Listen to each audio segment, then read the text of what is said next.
Saudara, tagar Safe Raja Ampat menggema di media sosial belakangan ini.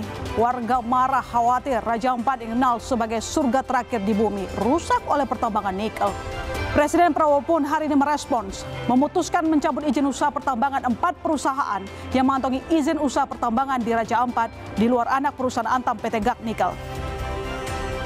Kemarin Bapak Presiden memimpin rapat terbatas, salah satunya membahas tentang izin usaha pertambangan di Kabupaten Raja Ampat ini, dan atas petunjuk Bapak Presiden, beliau memutuskan bahwa pemerintah akan mencabut izin usaha pertambangan untuk 4 perusahaan di Kabupaten Raja Ampat. Ya, sebelum ada keputusan Presiden, penguasaan Kementerian Lingkungan Hidup 26 hingga 31 Mei 2025 mengungkap sejumlah pelanggaran masalah perizinan hingga manajemen lingkungan oleh 4 perusahaan yang diawasi KLH. Rinciannya, saudara, pertama, PT GN masuk kawasan hutan lindung dan kategori pulau kecil. Rekomendasinya, persetujuan lingkungan akan ditinjau dan KLH memerintahkan pemulihan dampak ekologis. Kedua, PTSP ditemukan pencemaran akibat settling pond, jebol dan kegiatan di suaka alam. Izin lingkungan akan ditinjau ulang disertai penegakan hukum pidana dan gugatan perdata. Ketiga, PT KSM melakukan kegiatan di Pulau KW, pulau kecil yang berada di luar izin kawasan. Rekomendasinya, izin lingkungan ditinjau ulang dan proses hukum pelanggaran kehutanan. Keempat, PT MRP. Temuannya tanpa kelengkapan dokumen lingkungan dan tanpa persetujuan penggunaan kawasan hutan atau PPKH. Rekomendasinya, kegiatan dihentikan dan akan diproses hukum. Soal penambangan di pulau kecil jelas melanggar Undang-Undang Nomor 1 Tahun 2014 tentang pengelolaan wilayah pesisir dan pulau-pulau kecil. Larangan pertambangan di pulau kecil juga diperkuat dengan putusan MK. Sebelum dicabut izinnya, total, saudara, ada 5 perusahaan tambang yang punya izin di kawasan Raja Ampat. Di antaranya 4 perusahaan yang sudah beroperasi dan diawasi oleh KLH BPLH. 2 perusahaan yakni PT GN dan PTSP memperoleh izin pertambangan dari pemerintah pusat. 3 perusahaan lainnya yakni PT MRP, PT KSM, dan PTN mendapat izin operasi tambang dari pemerintah daerah. Hari ini 4 perusahaan tambang di Raja Ampat sudah dicabut izin usaha pertambangannya di luar anak perusahaan PT Antam, PT GN yang dianggap jauh dari kawasan Geopark. Muncul pertanyaan, jika merujuk aturan pulau kecil dilarang ditambang, mengapa izin usaha pertambangan sebelumnya tetap diberikan? Pertanyaan lain, mengapa kawasan izin usaha pertambangan sampai beririsan dengan kawasan konservasi strategis nasional Raja Ampat? Ibarat 2 sisi dari koin mata uang. Pertambangan seringkali dipuji berkontribusi ke perekonomian nasional. Namun, sektor usaha ekstraktif juga berpotensi merusak ekosistem dan keragaman hayati. Jaringan advokasi tambang bahkan menilai keuntungan tambang nikel di Raja Ampat tak sebanding kerusakan ekologis yang ditimbulkan. Raja Ampat bukan hanya jantung segitiga terumbu karang. Raja Ampat adalah pusat kehidupan masyarakat lokal. Lalu, sudah tepatkah langkah Presiden mencabut 4 izin pertambangan di Raja Ampat? Bagaimana menjamin pengelolaan kekayaan alam bisa berlangsung secara berkelanjutan? Saudara, inilah Business Talk, paradoks tambang nikel di surga Raja Ampat. Bersama saya, Mahasiswa Tarigan.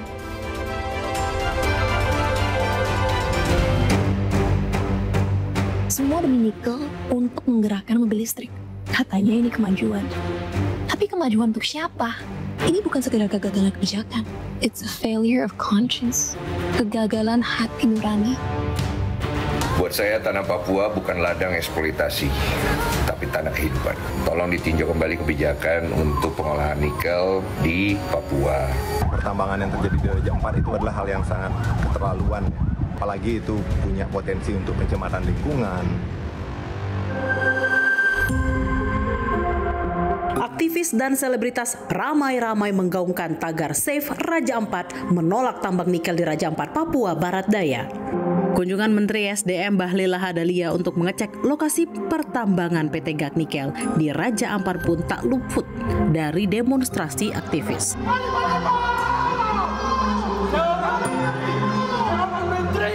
Dirjen Mineral dan Batubara Kementerian ESDM Tri Winarno sempat mengklaim tak ada masalah dengan kegiatan pertambangan PT GAC Nikel di Pulau GAC. Secara total, bukaan lahan juga nggak terlalu besar-besar amat. Dari total 263 hektar, 131 hektar sudah dilakukan reklamasi dan 59 hektar sudah dianggap berhasil penilaian reklamasinya. Kita juga lihat dari atas tadi bahwa sedimen di area pesisir juga tidak ada. Jadi secara keseluruhan, sebetulnya tambang ini nggak ada masalah. Gubernur Papua Barat Daya Elisa Kambu bahkan bilang isu kerusakan lingkungan oleh PT GAC Nikel cuma hoax. Di GAC itu tambang di sana cukup bagus kerjanya, ya sudah eksplorasi, sudah direbuisasi sampai reklamasi nanti. Pemberitaan itu adalah hoax. Kita pastikan mungkin video itu bukan dari GAC, bukan dari Panimo, mungkin dari tempat lain. Mereka ambil di mana kita juga tidak tahu. Tapi yang pasti bukan dari penambangan di Pulau GAC. Hasil pemeriksaan terbaru Kementerian Lingkungan Hidup mengungkap ada pelanggaran serius dari soal perizinan hingga tata kelola lingkungan oleh 4 perusahaan tambang nikel di Raja Ampat, yakni PT GN, PT KSM, PT ASP, dan PT MRP. Bagaimana sampaikan Pak Bahlil, kalau yang di PT GN telah dihentikan beliau, untuk yang lain telah kami lakukan pengawasan untuk menghentikan kegiatan karena memang ada beberapa yang dilanggar secara serius. Belakangan, setelah tambang nikel di Raja Ampat menuai polemik luas di masyarakat dan hasil pengawasan KLH, Presiden Prabowo mengumpulkan para pembantunya di Hambalang, Bogor, Senin sore. Sehari berselang, Presiden memutuskan mencabut permanen 4 izin usaha pertambangan di Raja Ampat, yakni PT KSM, PT ASP, PT MRP, dan PTN. Sedangkan izin PT GN tidak dicabut karena dinilai jauh dari kawasan geopark. Paradoks tambang nikel di surga Raja Ampat kita bahas bersama sejumlah narasumber. Saya menyapa Pak Bambang Patijaya, Ketua Komisi 12 DPR fraksi Golkar. Selamat malam, Pak Bambang. Selamat malam, Mbak. Terima kasih telah bergabung. Pak Fuad Bawazir, Komisaris Utama Main Edi. Selamat malam, Pak Fuad. Terima kasih telah bergabung. Mas Iqbal Damanik, Juru Kampanye Hutan Greenpeace Indonesia. Selamat malam. Selamat malam. Saya juga menyapa Pak Andri Gunawan Wibisana, Guru Besar Hukum Lingkungan Universitas Indonesia. Selamat malam. Selamat malam. Mas Samsul. Selamat malam senior saya, dan juga telah terhubung bersama kita melalui Zoom ada Pak Orideko Burdam, Bupati Raja Ampat. Selamat malam, Pak. Selamat malam. Terima kasih telah bergabung. Saya langsung dulu ke Mas Iqbal. Mas, Presiden Prabowo akhirnya mencabut izin 4 perusahaan, 1 dikecualikan. Greenpeace puas atau enggak? Tidak puas ya? Tidak puas, kenapa? Artinya pertama, kita mengapresiasi bahwa ada langkah pemerintah untuk mengevaluasi kebijakan yang sudah dibuat. Dengan dicabutnya 4 ini, pemerintah mengakui bahwa ada kebijakan yang salah. Itu satu, gitu ya. Lalu kemudian, kenapa kemudian tidak mengevaluasi secara keseluruhan? Nggak cuma PT GAC, ada sekitar 53 tambang, ada 53 pulau-pulau kecil yang dibebani izin di Indonesia. Artinya, kalau memang mau menyelamatkan pulau-pulau kecil dengan konteks pulau-pulau kecil, tinjaulah secara keseluruhan. Tinjau secara keseluruhan, dan salah satunya menjadi konsentrasi Anda adalah GAC tidak dikecualikan. Dia dikecualikan. Oke. Apa yang Anda lihat bermasalah dari GAC? GAC itu kan luasnya tidak lebih dari 10.000 hektar atau 100 km persegi. Itu masuk di dalam konteks pulau-pulau kecil. Gitu. Artinya kalau seandainya tetap ditambang dan sedangkan pertambangan mineral dan batu bara itu tidak diperbolehkan di dalam pulau-pulau kecil. Artinya pemerintah melanggar sendiri aturan yang dia buat. Kecuali undang-undangnya mau diubah ya atau permennya mau diubah. Gitu. Pak Fuad, ada ketidaksukaan dari Greenpeace. Anda melakukan penambangan di pulau kecil itu melanggar aturan, melanggar undang-undang yang ada. Respon Anda? Ya, ini dia sudah beroperasi di sana memang dari tahun mulai 72 dia 72. dari kontrak karya ya. Malah kalau diterasi lebih lanjut sudah dari zaman Belanda dia mulai. Itu dia sangat profesional kerjanya. Sangat profesional saya bilang itu. Yang di sana PT Antam itu. Dan dia kira-kira punya 13 ribuan hektar ya. Dia sampai yang dioperasikan tuh cuman 1% aja. Ya kan? Dia teliti betul. Ini nambang sambil ini. Nambang nanti dia bisa aja nambang terus lebih banyak daripada itu. Baik. Dia sangat berhati-hati sehingga dia merupakan menurut saya itu PT ini, GAK ini sama ada satu lagi Vale. Vale itu sampai dikenal misalnya sudah internasional tuh sangat bagus. Ini artinya sangat bagus. Pak Fuad mengatakan bahwa PT GAK menjalankan pertambangan secara bertanggung jawab dan ya Pak? Dia sangat bertanggung jawab, sangat profesional. Sangat profesional, dan baik. dia tidak boleh profesional dihajar kayak begitu, ngawur itu namanya gitu kan. Jadi harus benar. Baik. Nah yang lain itu alhamdulillah dihapus terus terang aja. Saya senang juga itu dihapus. Yang lain-lain. Baik, Prof. Andri. Tapi nggak boleh sembarangan. Bertanggung gitu jawab dalam mengelola pertambangan, tapi satu sisi dalam undang-undang kan nggak boleh melakukan pertambangan di pulau kecil. Gimana sebenarnya soal ini kita menyikapinya?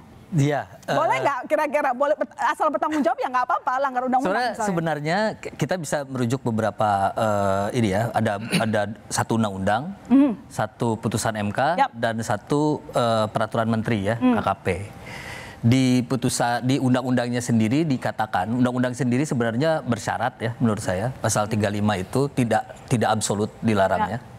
Jadi sepanjang itu tidak menciptakan persoalan lingkungan atau persoalan masyarakat gitu ya. Berarti kita lihat faktanya gitu ya. Kalau ada ya berarti bisa melanggar berarti gitu ya. Kalau ada. Sekarang Anda lihat ada.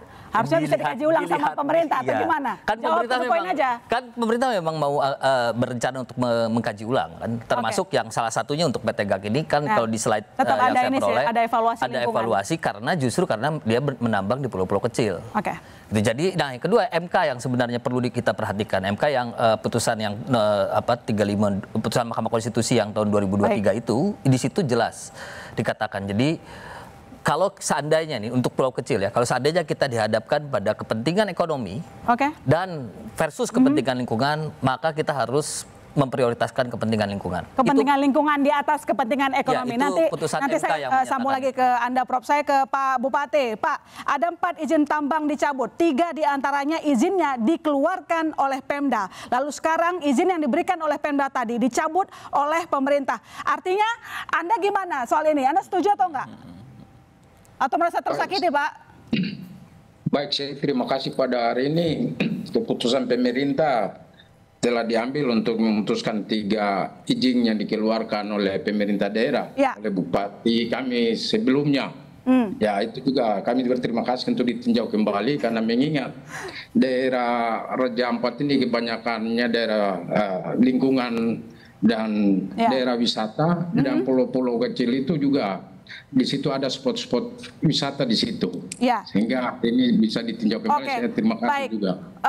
Pak Bupati, yang saya mau tanya adalah saat itu apa pertimbangan Pemda memberikan izin dalam penggalian pertambangan oleh perusahaan tersebut, dan itu dilakukan di pulau kecil dan itu melanggar undang-undang dan sekarang sudah dipastikan diaminkan oleh pemerintah, izinnya dicabut gitu loh Pak. Baik, ini karena pada waktu itu mungkin Raja Ampat ini sebelum terekspos jadi wisata internasional pada waktu itu, sehingga ada izin keluar untuk mengelola. Tapi kan undang-undangnya udah keluar dari lama sih Pak, itu nggak jadi alasan sih. Ini sudah dari lama izinnya. Kalau kita lihat, nah kami ini minta baru sehingga kita juga kaget kenapa izin-izin ini keluar. Sedangkan kita sudah ada punya undang-undang yang terbaru semua, sehingga minta untuk ditinjau kembali sesuai dengan undang-undang yang sekarang kan sudah dicabut tuh Pak. Kira-kira tambangnya nasibnya gimana? Mau diapakan oleh Pemda? Ya hari ini kalau sudah dicabut ya yang sekarang jadi pokok permasalahan juga. Karena ada tambang yang sudah jalan, sehingga ada karyawan bekerja. Contoh di PT KW, itu sudah ada karya bagaimana juga supaya ya para pencipta lingkungan semua yang hari ini bereaksi semua, mari kita sama-sama cari solusi untuk bisa menebus mereka karena lapangan kerja mereka hilang. Nah ini yang harus kita pikir sama-sama juga.